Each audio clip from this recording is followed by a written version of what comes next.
4.5 કિલોનો ચાંદીનો ગરબો લઈ અંબાજી આવ્યા। આજે અંબાજી ખાતે ભાદરવી પૂનમ અને મેળાનો અંતિમ દિવસ, ત્યારે આજે યાત્રિકો પોતાની બાધા અને માનતા પૂરી કરવા અંબાજી પહોંચી રહ્યા છે। ત્યારે આજે 4.5 કિલોગ્રામ ચાંદીના ગરબા સાથે પગપાળા સંઘના માઈ ભક્તો અંબાજી પહોંચ્યા હતા। સિદ્ધપુરથી આ સંઘ પગપાળા કરીને આજે અંબાજી મંદિરમાં આવ્યો હતો।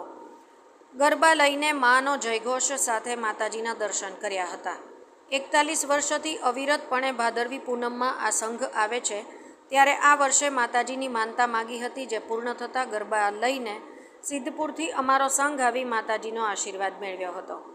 જે મુજબ આ વર્ષે માતાજીને માનતા રાખવામાં આવી હતી કે યાત્રાધામ અંબાજીમાં અમારા જે સંઘ છે તેમાં 450 માણસો છે, તેમના રોકાવા માટે જમીન ન મળતી હતી અને અમે માતાજીને માનતા રાખી હતી। ત્યારબાદ અમને અંબાજીમાં જમીન પણ મળી અને 3 માળનું ભવ્ય ભવનનું નિર્માણ પણ થયું।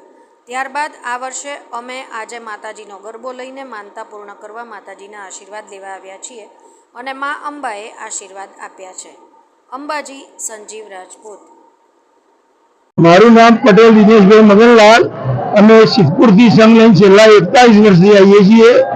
ચાલુ સાલે માનો ગરબો અમે માન્યો હતો, એટલા માટે માન્યો હતો કે અમને અંબાજીમાં 450 માણસનો સંઘ હોય છે, તો જગ્યા જોવા એવી મળતી નથી। એ માને કહ્યું, માં અમને અંબાજીમાં જગ્યા અપાવ, એટલે માએ જગ્યા અપાવી।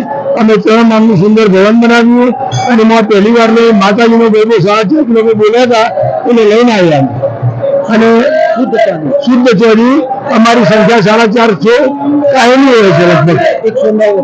અને હું પોતે 109 વાર અંબાજી ચાલતો આવે છે, વર્ષમાં 3 વાર, ભાદરવી ચોથી અને પછી સંઘ 41 વર્ષ।